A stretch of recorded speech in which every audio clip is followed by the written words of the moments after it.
1.5 வருஷத்துல கோவையில செம்மொழி பூங்கா உருவாயிடுச்சு. கீழடி பொருள் அருங்காட்சியகங்களை அமைச்சு திறந்து வச்சுட்டோம். கோவை பெரியார் அறிவுலக நூலகம், திருச்சியில காமராஜர் நூலகம் ஆட்சிக்கு வந்தவுடனே முதல் நிகழ்ச்சியா அதைத்தான் நான் திறக்க போறேன். ஏன் பாஜக நம்மை மாதிரி வேகமாக செயல்பட முடியல? ஏன்னா அவங்களுக்கு தமிழ்நாடு மேல இருக்கக்கூடிய வெறுப்பு அப்படிப்பட்டது. அதனாலதான் கீழடி, நாம் தாய்மொழி என நாம் கொண்டாடுகிற கீழடி ஆய்வறிக்கையை இப்ப வர வெளியிட மறுக்கிறாங்க.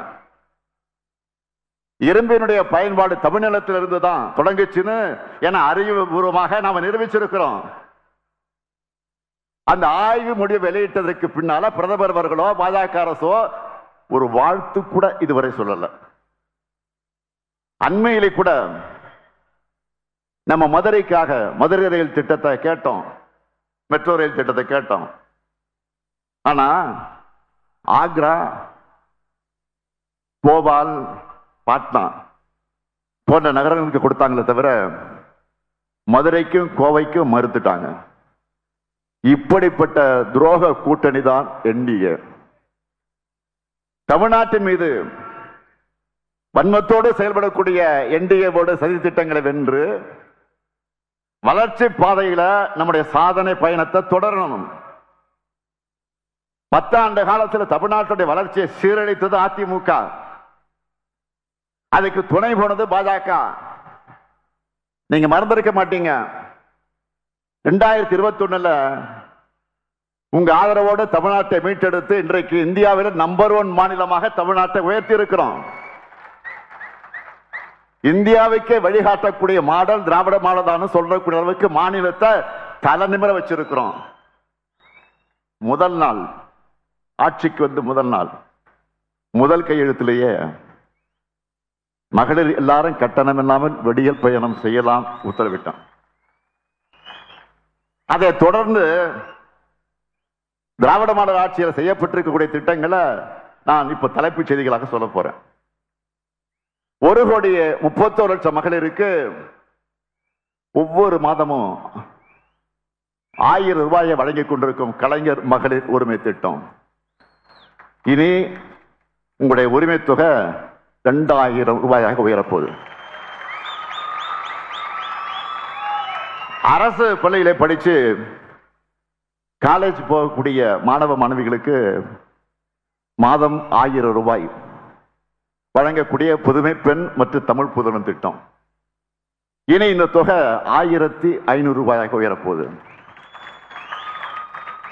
இதே மதுரையில் ஆரம்பிக்கப்பட்டதுதான் 19 லட்சம் பள்ளி மாணவர்களுக்கு சூடா சுவையா சத்தான வழங்குகிற காலை உணவு திட்டம்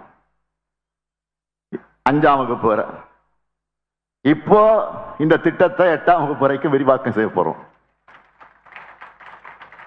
பல லட்சம் உயிர்களை காக்கக்கூடிய மக்களை தேடி மருத்துவம், விபத்தில் சிக்கி உயிருக்கு போராடின பல்லாயிரம் பேர் உயிர்களை குடும்பங்களை காப்பாற்றிய இன்னுயிர் காப்போம் நம்மை காக்கு 48, பாதம் பாதுகாப்போம், இதயம் காப்போம், சிறுநீரக பாதுகாப்பு திட்டம் ஒன்றிய அரசு பின்பற்ற போறதா சொல்லிக் கொண்டிருக்கக்கூடிய தோழி விடுதி, ஸ்டார்ட் அப் தமிழ்நாடு, அண்ணல் அம்பேத்கர் தொழில் முன்னோடிகள் திட்டம், கலைஞர் கனவு இல்லம், இப்படி நாள் முழுக்க என்னால் பட்டியலிட முடியும். இவ்வளவு நேரம் நான் நிறைவேற்றிக்கிட்டு இருக்கக்கூடிய எத்தனையோ திட்டங்களை சொன்னேன், நிறைய சொல்லாமலும் விட்டு இருக்கிறேன், புதிய வாக்குறுதிகளையும் கொடுத்திருக்கிறேன். இந்தியாவிலேயே அதிக திட்டங்களை தமிழ்நாட்டில் திராவிட மாடல் அரசு தான் செயல்படுத்துது. இது தெரிஞ்சும் மாண்புமிகு ஒன்றிய அமைச்சர் பியூஷ் கோயல் அவர்கள் எதுவும் தெரியாத மாதிரி நேற்று வந்து பேசியிருக்கிறார். பியூஷ் கோயல் அவர்கள் என்ன பேசினார்? தமிழ்நாட்டில் எந்த திட்டங்களும் செயல்படுத்தப்படல, அரசோட பணம் எல்லாம் எங்கே போகுது, கடன் சுமை அதிகரிச்சிடுச்சு, தமிழ்நாடு திவாலாக போகுது என்று எந்த புரிதலும் இல்லாமல் பேசியிருக்கிறார். தமிழ்நாட்டில் எத்தனை திட்டங்கள் செயல்படுத்தப்படுது என்பதை எங்க திட்டங்களுக்கெல்லாம் பேரை மாற்றி அறிக்கை வெளியிட்டு இருக்காரு பழனிசாமி. அவர்கிட்ட கேளுங்க, சொல்லுவாரு. தமிழ்நாடு அரசின் பணம் எல்லாம் எங்கே போகுதுன்னு கேட்குறீங்களே, எல்லாமே நேரடியாக மக்களுக்கு தான் போகுது. ஒரு மாசத்துக்கு முன்னாடி எல்லாருக்கும் 5000 ரூபாய் போச்ச, உங்களுக்கு தெரியாதா?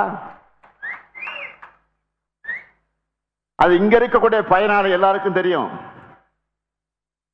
நாங்க கேட்கிறது, தமிழ்நாட்டு மக்கள் ஒன்றிய அரசுக்கு கட்டக்கூடிய வரி பணம் எல்லாம் எங்க போகுது?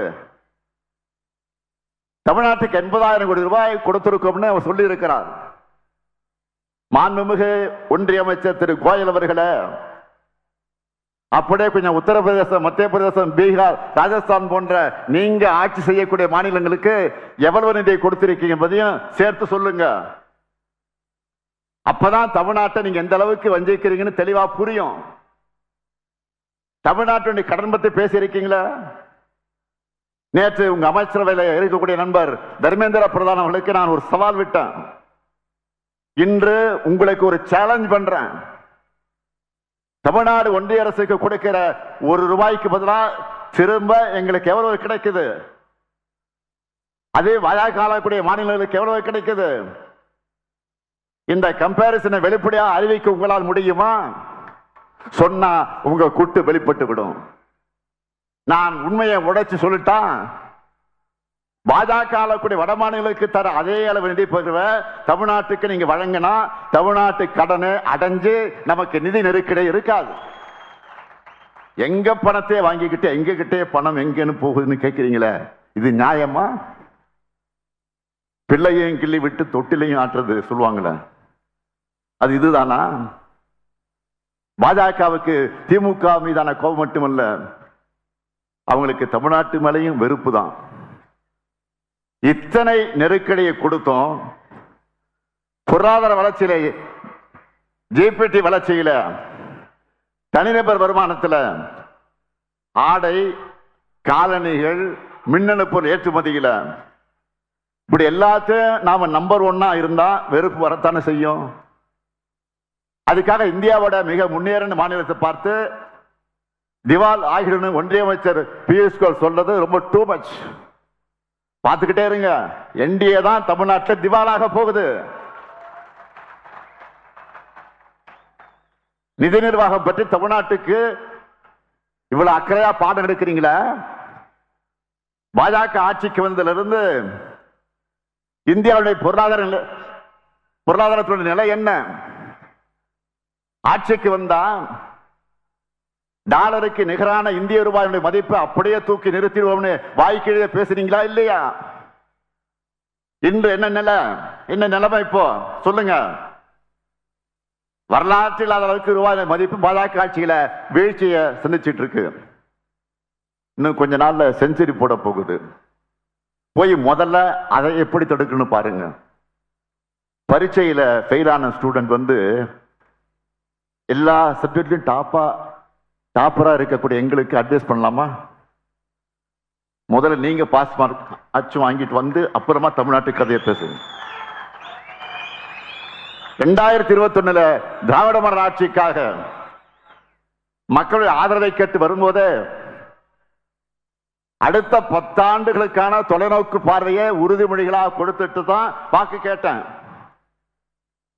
அந்த அடிப்படையில் திராவிட மாடல் என்பது 2.0 ஆட்சியில் எதிர்கால தமிழ்நாட்டை கட்டமைக்க போற செயல் திட்டம் அடங்கிய தேர்தல்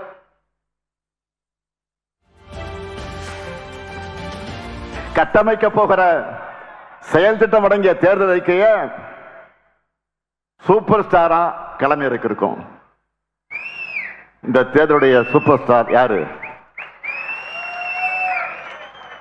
ஒரு பாட்டு கூட இருக்கு. சூப்பர் ஸ்டார்னு யாருன்னு கேட்டா சின்ன குழந்தைகள் கூட சொல்ல. தேர்தல் அறிக்கைன்னு சொல்லும். நம்முடைய தேர்தல் அறிக்கை இது. ஸ்டாலின், இந்த ஸ்டாலின் ஒரு தடவை சொன்னா அதை நிச்சயம் நிறைவேற்றி கொடுப்பான். நம்ம இல்லறசி திட்டம்னா டாப் ஆஃப் தி டவுன் போ, டாப் ஆஃப் தி டவுன் இருக்கும். இப்பவே வீட்டுக்கு என்ன புது பொருள் வாங்கலாம் அப்படின்னு தாய்மார்கள் எல்லாம் பெண்கள் எல்லாம் டிஸ்கஸ் பண்ண ஆரம்பிச்சுட்டாங்க. இந்த திட்டத்தில் எவ்வளவு ரூபாய்க்கு கூப்பன் தர போறோம்?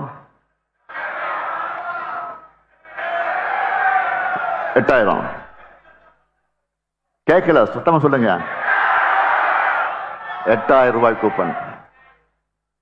இந்த கூப்பனை வச்சு உங்களுக்கு தேவைப்படுகிற வீட்டு உபயோக பொருட்கள் புதுசாக வாங்கிக்கலாம், இல்லைன்னா பழைய பொருளை எக்ஸ்சேஞ்ச் பண்ணி புது பொருளை வாங்கிக்கலாம். உங்களுக்கு பிடிச்ச கடையில் உங்களுக்கு பிடிச்ச பிராண்ட வாங்கிக்கலாம். அடுத்து 20 லட்சத்துக்கு அதிகமான உழவர்கள் பயன்படக்கூடிய வகையில் நவீன மின்சார பம்பு செட்டுகளை வழங்க போறோம். உயர்கல்வி முடிச்ச 5 லட்சம் இளைஞர்கள் வேலை வாய்ப்பு பெறக்கூடிய வகையில் நான் முதலும் திட்டத்தில் 1500 ரூபாய் உதவி தொகையோடு 6 மாசம் பயிற்சி வழங்க போறோம்.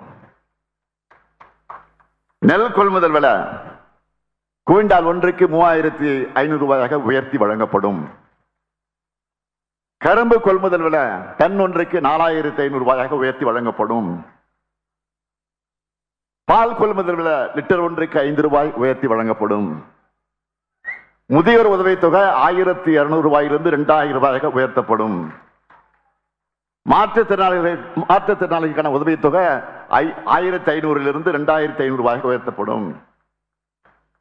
2030ஆம் ஆண்டிற்குள்ள மாவட்ட மற்றும் மாவட்ட அளவில் இருக்கக்கூடிய அரசு மருத்துவமனைகளில் டயாலிசிஸ் சிகிச்சைக்கான கருவிகள் 2 மடங்கு ஆக்கப்படும். தொழிற்சாலைகள் அதிகமாக இருக்கக்கூடிய நகரங்கள்ல பெண்கள் வேலைக்கு செல்வதை எளிதாக்கக்கூடிய பொருட்டு 1000 குழந்தைகள் காப்பகங்கள் உருவாக்க போறோம். கலைஞர் கனவு இல்லம் உள்ளிட்ட திட்டங்கள் மூலமா வீடற்ற ஏழைகளுக்கு அடுத்த 5 வருஷத்துல 10 லட்சம் வீடுகள் கட்டித்தரப்படும். தென் மாவட்டங்களுக்கான சிறப்பு வளர்ச்சி திட்டம் செயல்படுத்தப்படும். இது நிறைவேறும் போது தென் மாவட்டங்கள்ல மருத்துவ வசதிகள் மற்றும் தொழில் வளர்ச்சியில பெரிய புரட்சி நடந்திருப்பதை நீங்க பார்ப்பீங்க. இது போக மதுரைக்காகவே பல சிறப்பு வாக்குறுதிகளை அறிவிச்சிருக்கிறோம். பாத்தீங்களா? மதுரைக்கு என்னவெல்லாம் இருக்குன்னு சொல்லட்டா? மதுரையில புற்றுநோய்க்கான நவீன சிகிச்சை வசதிகள் ஏற்படுத்தப்படும். அதிக செலவு ஏற்படும் பகுப்பாய்வுகளை மேற்கொள்ள சிறப்பு ஆய்வகம் மதுரையில தொடங்கப்படும். நான் முதல்வன் 2.0 திட்டத்தில் மதுரை பகுதியை சார்ந்த 1 லட்சம் இளைஞர்களுக்கு மருத்துவம் மற்றும் சுற்றுலாத்துறை சார்ந்த திறன் பயிற்சிகள் வழங்கப்படும். உலகத்தரமிக்க குளோபல் லேலண்ட் கேட்வே மதுரையில் வைக்கப்படும்.